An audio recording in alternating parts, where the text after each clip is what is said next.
ante el agrietamiento de la oligarquía, ante el hecho de no haber podido imponer los candidatos contra la opinión pública, ante el hecho de haber puesto al Partido Conservador a decidir de la suerte del candidato liberal y no haberlo logrado, ante el peligro de esta avalancha humana, que no mi nombre, sino la restauración moral y democrática de la República, librará una batalla,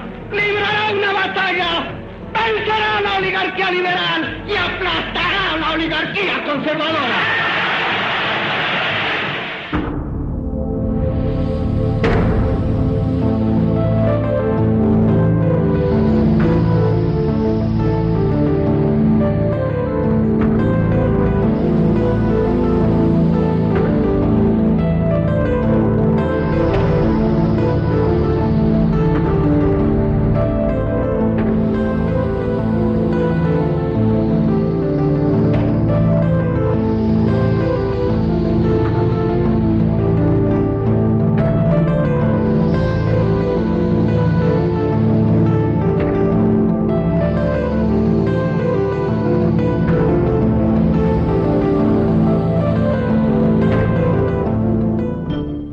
Desde su primer atentado en Ubaté, Cundinamarca, durante un discurso en 1921, cuando al abrir sus brazos una bala le atraviesa el saco, el jefe, como lo llaman sus seguidores, es el hombre llamado a dirigir multitudes nunca vistas. Hijo de una maestra y de un librero, es la combinación perfecta para canalizar el descontento popular, ya que los maestros hacen la revolución cultural en América Latina. Gaitán recoge todo ese entusiasmo de las gentes como ningún otro en la historia de Colombia. Conquista al pueblo con frases sencillas, utiliza la burla y el sarcasmo. Se burla de la oligarquía, del periódico El Tiempo, e hipnotiza a sus seguidores con su gran carcajada. Convence al pueblo al hablarle en su propio lenguaje de manera muy sencilla. Mientras los demás líderes partidistas utilizan una oratoria académica, literaria, él se expresa con frases como: el hambre no es liberal ni es conservadora. Y esto emociona a la gente. En sus discursos, Gaitán se transfigura llevado por la emoción y la sinceridad de lo que afirma. En su oratoria parece un hombre en trance. Sufre un desdoblamiento en su personalidad. Yo no creo que seáis inferiores. Y entonces yo digo, aquí a vosotros en Bogotá, a la gente de toda Colombia, no hay sino una solución: a las calles permanentemente, si es que en verdad tenéis la potencia de lucha para dar la batalla. Como parlamentario es un acontecimiento. Las barras están siempre llenas y sus debates causan conmoción nacional. En 1928 es el primero que habla de frente en el Congreso de la República en contra de la United Fruit Company y la masacre de las bananeras. Se hace conocer públicamente por esta denuncia que le crea la aureola de defensor de los sectores más humildes de la sociedad, lo que también practica como abogado. Gaitán abandera la lucha contra el latifundio, pero ya está decepcionado del liberalismo porque ve la lentitud del gobierno de Enrique Olaya Herrera en políticas tan vitales como la reforma agraria. Gaitán no vislumbra las reformas dentro de los planes del liberalismo y por eso se separa del partido. Crea la efímera Unión de Izquierda Revolucionaria, UNIR, convencido de que ambos partidos tradicionales comparten el mismo proyecto oligárquico. La UNIR no logra ser un partido de masas. Apenas se limita a controlar algunas asociaciones campesinas en el Sumapaz y sindicatos especialmente del transporte en algunas ciudades. La UNIR está conformada por el pueblo conservador y el pueblo liberal. Gaitán afirma: el pueblo no tiene dos partidos, sino que ha sido partido en dos. Finalmente, la Unión Nacional de Izquierda Revolucionaria es liquidada por la revolución en marcha de Alfonso López Pumarejo, que la deja sin discurso. Otros dicen que un nuevo partido no puede llegar al corazón de las multitudes porque tropezará con una masa inerte aferrada a los prejuicios tradicionales partidistas. Con sus consignas, a la carga, contra la oligarquía, es el primer líder social de Colombia y representa todas las fuerzas políticas, con excepción del Partido Comunista, que lo llama fascista, y de los elementos reaccionarios de ambos partidos, el liberal y el conservador, que lo consideran comunista. Lo llaman fascista porque viene de Italia cuando el fascismo está en auge, o tal vez porque crea ciertas clases de organización popular comunes en Italia y Alemania, como la marcha de las antorchas en los desfiles o la propuesta de milicias de las camisas rojas, aunque solo quiere organizar las bases populares en un sentido reivindicativo. Pero en realidad, Gaitán no es fascista, es un liberal demócrata reformista de tipo revolucionario que busca una revolución legal dentro de la Constitución. Por eso lo señalan como populista. Cuando Gaitán habla de oligarquía, se refiere a los grupos prepotentes de los dos partidos. Gaitán dice que los gerentes y los miembros de las juntas directivas de las grandes empresas y bancos del país, liberales o conservadores, son los mismos con las mismas. Esta frase no se refiere al juego político, sino al económico. Nosotros tenemos un sentido humano distinto, diverso de estas cosas. Nosotros no decimos que el hombre debe ser un esclavo de la economía. Decimos que la economía debe estar al servicio del hombre. Según el embajador de los Estados Unidos, John C. Wiley, Jorge Eliezer Gaitán es un joven eminente en su profesión y su educación futura resulta importante. Recalca que no se deben olvidar sus estudios en la Italia fascista de 1927. Insinúa que los Estados Unidos deben observarlo con cuidado y tacto. Dice el embajador: puede ser que vuelva al camino y sea de gran ayuda. Comenta que Jorge Eliezer Gaitán definitivamente es la nueva estrella política más importante de Colombia. Enrique Olaya Herrera y los que gobiernan el país atraen a Jorge Eliezer Gaitán, que se deja seducir, convencido de que con el Partido Liberal se pueden hacer todas las reformas. Comienza a ejercer el poder público como alcalde de Bogotá. Le concede especial importancia a la higiene y a la presentación personal como símbolos del mejoramiento social. Por ello, y en vista del desaseo muy notorio entre los bogotanos, prohíbe el uso de ruanas y alpargatas e intenta uniformar a los lustrabotas y a los choferes de taxi. Estos, en respuesta, organizan una huelga que le obliga a renunciar a la alcaldía. De la amarga experiencia, saca la lección de escuchar más a los sectores populares en sus necesidades reales. Su paso por el Ministerio de Educación y el Ministerio del Trabajo es más exitoso y le garantiza simpatías en el sector de maestros y trabajadores de base. En 1946, la división del Partido Liberal en torno a las candidaturas es otro factor que le quita piso al gobierno liberal de Alfonso López Pumarejo. Jorge Eliezer Gaitán, que sale del Ministerio del Trabajo, agita la bandera de la restauración moral de la República. Se refiere al escándalo de la Handel. Durante la Segunda Guerra Mundial y por recomendación de los Estados Unidos, los bienes de los alemanes residentes en Colombia son incautados para luego ser vendidos a precios muy favorables por presiones de prestigiosos abogados. Alfonso López Michelsen, hijo del presidente López Pumarejo, es uno de los intermediarios del negocio en contra de otros posibles compradores, como el señor Escobar Caballero, que al ver perdida su transacción denuncia el hecho. Este escándalo es aprovechado muy sagazmente por Laureano Gómez y la oposición conservadora para golpear al presidente. Viene entonces la renuncia de López Pumarejo a la presidencia, período que concluye Alberto Lleras Camargo. Se enfrentan Jorge Eliezer Gaitán con Gabriel Turbay por la candidatura presidencial. Desde el gobierno de Alberto Lleras Camargo se ve venir la catástrofe. Laureano Gómez muy hábilmente juega con la popularidad de Jorge Eliezer Gaitán, que tiene el apoyo del pueblo conservador. Laureano Gómez sabe además que Gabriel Turbay cuenta con la legitimidad institucional del liberalismo y el apoyo de la maquinaria política. Si Gaitán renuncia a su candidatura, los liberales unidos son invencibles y vendrá un período de gobiernos liberales, primero con Gabriel Turbay y después con Gaitán.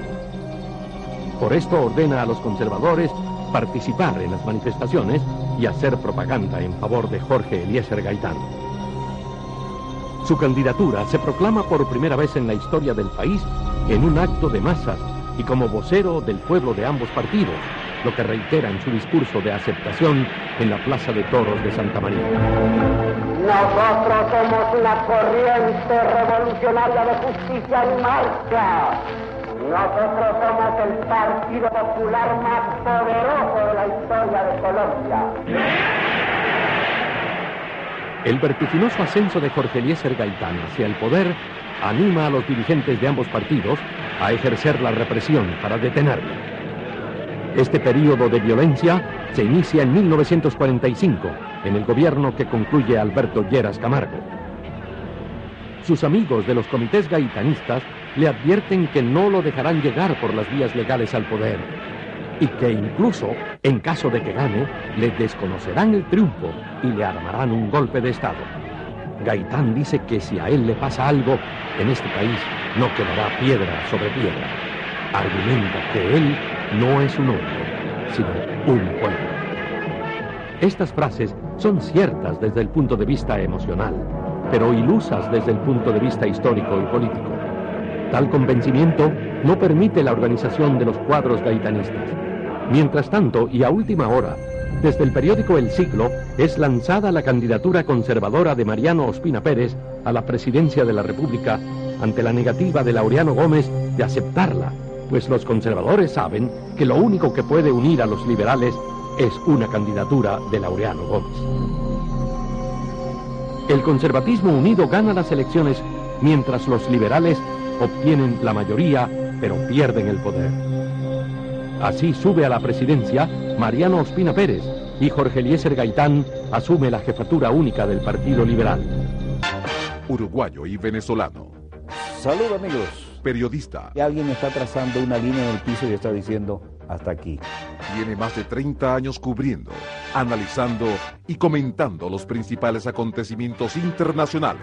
La realidad también pasa por otra lectura. Walter Martínez. Ya no hay un mundo unipolar. Dossier. De lunes a viernes. Mariano Ospina Pérez comienza su gobierno con exquisita cautela. El Parlamento, los consejos municipales y las asambleas departamentales, los grandes diarios y la opinión pública tienen mayoría liberal. El presidente Ospina lo sabe y con hábil jugada opta por hacer un gobierno de unión nacional, llamando a los liberales a ocupar la mitad de los puestos en el gabinete y propone: en mi gobierno no habrá persecución política en contra de las personas ni contra sus bienes por parte de las autoridades. Protegido por esta cortina de palabras, Mariano Ospina Pérez entra a gobernar en 1946, prometiendo un gobierno nacional.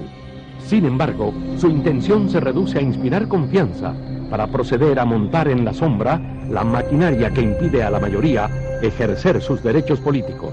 En las provincias, la policía pasa a ser fuerza de choque al servicio del conservatismo y el ejército fuerza de partido.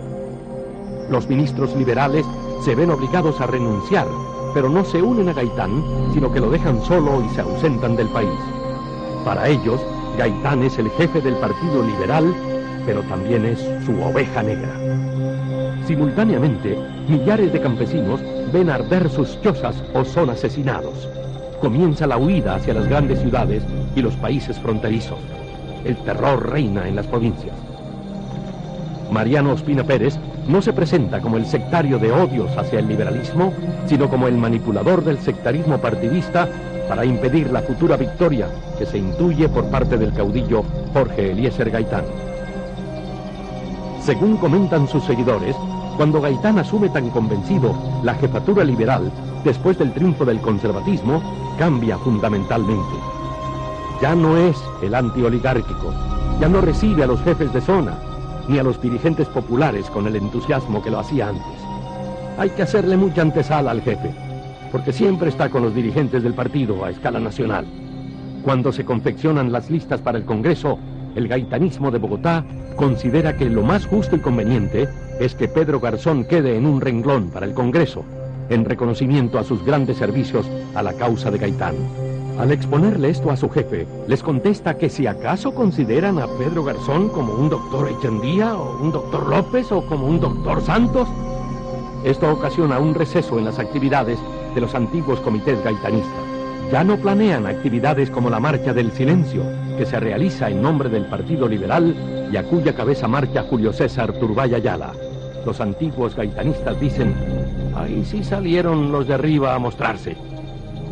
En la Marcha del Silencio, que congrega a 100.000 personas en la Plaza de Bolívar para pedir paz y respeto a los derechos humanos, Jorge Eliezer Gaitán dice, señor presidente Ospina, no os reclamamos tesis económicas o políticas, apenas os pedimos que nuestra patria no siga por caminos que nos avergüenzan ante propios y extraños. Os pedimos tesis de piedad y de civilización. Pedimos que cese la persecución por las autoridades. Impedir, señor presidente, la violencia. Solo os pedimos la defensa de la vida humana, que es lo menos que puede pedir un pueblo. A los 2 meses y 2 días de pronunciar estas palabras, el 9 de abril de 1948, Gaitán es asesinado en la carrera 7ª, en el centro de Bogotá, cuando sale de su oficina del brazo de Plinio Mendoza Neira, quien narró así el acontecimiento. Concurrí a su oficina al mediodía. Lo encontré departiendo con sus amigos. Comentaban la intervención de la noche anterior en la defensa del teniente Cortés, acusado de asesinar a un periodista que denunciaba malos manejos del ejército. Esto terminó con la absolución del sindicado a las 4 de la mañana. Yo felicité a Gaitán. Estaba eufórico y reía con mucha complacencia. Consideraba que había sido el mayor triunfo de su carrera de penalista. Lo invité entonces en compañía de los presentes a almorzar en un restaurante. Gaitán respondió, aceptado, Plinio, pero advierto que yo cuesto muy caro, al disponerse a salir con una de sus habituales carcajadas. Al ganar la puerta principal sobre la carrera 7ª, tomé del brazo a Gaitán y adelantándonos a los demás amigos le dije, lo que tengo que decirte es muy corto. Sentí de pronto que Gaitán retrocedía tratando de cubrirse la cara, buscando ganar de nuevo el edificio. Simultáneamente escuché 3 disparos consecutivos y un cuarto retardado. Gaitán cayó al suelo. Me incliné para ayudarlo sin poder salir de la inmensa sorpresa. Estaba demudado, los ojos semiabiertos, un rictus amargo en los labios y los cabellos en desorden, mientras un hilillo de sangre corría bajo su cabeza. El policía que se encontraba en la esquina vaciló notoriamente y quizá cuando se disponía a disparar al asesino, alguien se arrojó sobre él y finalmente lo capturaron. El supuesto asesino, Juan Roa Sierra, es capturado por el dragoneante Carlos Alberto Jiménez. Excitado y jadeante, no habla. De los cafés comienza a salir gente. Se oyen los primeros gritos, los primeros clamores de venganza.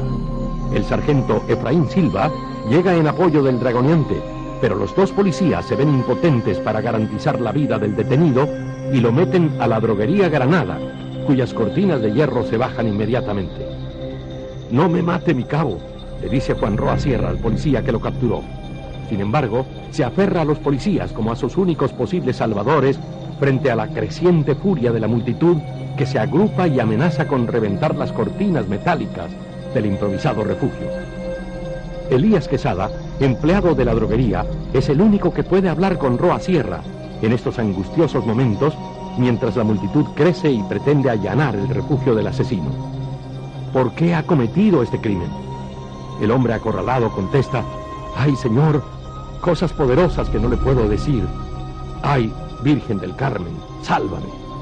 Elías Quesada insiste, diga quién lo mandó a hacer esto, porque ahora mismo el pueblo lo va a linchar. No puedo, contesta Juan Roa. Afuera, la multitud enardecida solo entiende que el asesino está gozando de protección y la reja de la droguería Granada no resiste más el furioso embate. Los agentes de policía, que rápidamente se concentran en San Francisco, tratan de evitar el linchamiento. Sin embargo, Juan Roa Sierra es golpeado brutalmente hasta la muerte. Sin vida y casi desnudo, comienza a ser arrastrado por la carrera 7ª de la iglesia de San Francisco hacia el sur. Transfigurados por la ira, los más exaltados golpean el cadáver con llanto colérico y pasión de venganza. La turba anónima arrastra el cuerpo hacia la calle 14 y semidesnudo es llevado frente a la puerta del Palacio Presidencial, donde permanece 20 horas tapado con un capote militar. Aunque molido a golpes, el cuerpo no está desintegrado. Apenas enredado en una pierna, Tiene un pedazo de ropa interior y anudadas al cuello 2 corbatas. Las armas detonan a cada momento y con mayor frecuencia. El mismo 9 de abril de 1948 se inicia en Bogotá la 9ª Conferencia Panamericana en plena Guerra Fría entre los Estados Unidos y la Unión Soviética. El general Marshall asiste a la conferencia y acusa al comunismo por los hechos que suceden en las calles. El gobierno colombiano se apresura a romper relaciones con la Unión Soviética. En Europa, el comunismo avanza en forma vertiginosa. Al general Marshall lo que le interesa es frenar el avance del comunismo en América Latina e instaurar y consolidar el sometimiento económico de la región a los Estados Unidos de Norteamérica. Mientras tanto, en las calles bogotanas, el pueblo pierde la razón. Estimula su locura a un grupo revolucionario que se apodera de las radiodifusoras e imparte órdenes de asaltos. Se da la fórmula del cóctel Molotov para los incendios. El gobierno se atemoriza. El ejército no sale. La policía entrega las armas al pueblo. Se constituye en medio de la revuelta una junta revolucionaria de gobierno y declaran la caída de los órganos conservadores, pero advierten que no hay que matar simplemente conservadores. Tienen que caer los grandes, los que crearon el ambiente propicio al asesinato, los que prepararon el asesinato del jefe desde las curules parlamentarias, excitando al pueblo a sangre y fuego. Laureano Gómez, quien es ministro de Relaciones Exteriores del gobierno de Ospina Pérez y preside la 9ª Conferencia Panamericana, se esconde durante la revuelta del 9 de abril. De allí se va un año a España a recibir los beneficios por haber dirigido el periódico más favorable al régimen de Franco en América Latina. El centro de la ciudad queda en llamas. Parece un pedazo de Londres bajo los bombardeos, dicen los corresponsales extranjeros. Sin embargo, el hecho es que se ha asesinado al hombre que por su prestigio popular constituía el único obstáculo insalvable para que las élites se perpetuaran en el poder.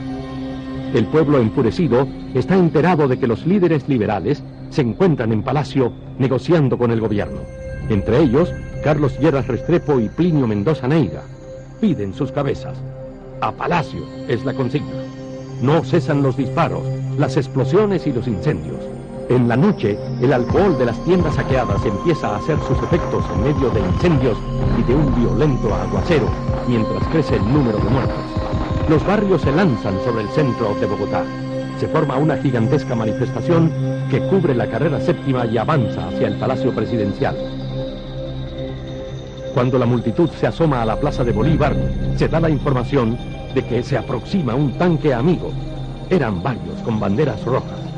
Era la ilusión que siempre alimentaron las masas liberales. Aplauden que el ejército esté con la protesta. Le abren campo a los tanques y rompen en vivas. Detrás de ellos se lanzan las multitudes convencidas de que van a tomarse el Palacio Presidencial. Cuando avanza el primer tanque, gira su torreta y dispara ráfagas de ametralladora contra los manifestantes. Viene la dispersión, la confusión, la desmoralización, los muertos y la desbandada. Todo el mundo corre. Se asaltan las ferreterías. Los manifestantes se arman como pueden. La gente se ve en las calles con machetes, con martillos, destornilladores, buscando a alguien con quien enfrentarse. El gobierno es el único enemigo y está protegido por los tanques. Entonces, las muchedumbres se lanzan contra todo lo que tenga carácter oficial y viene la quema de los edificios y los tranvías. Sin embargo, la protesta sigue durante toda la tarde y parte de la noche, pese al tremendo aguacero que contribuye a la dispersión. Los manifestantes vociferan. ¿Dónde está el Partido Liberal en estos momentos? ¿Dónde están los jefes? La famosa consigna de Jorge Eliezer Gaitán. Yo no soy un hombre, sino un pueblo. No pasa de ser una frase. Gaitán no era un pueblo, era un hombre. Las horas corren a favor del gobierno, que espera tropas leales de Tunja, las que finalmente llegan controlando el Bogotazo. El país es un polvorín. Se inician revueltas en los pueblos y ciudades. Se conforman grupos alzados en armas de campesinos liberales en pueblos y veredas para defenderse. Se agudiza la violencia de los años 50, que en 7 años deja 300.000 muertos.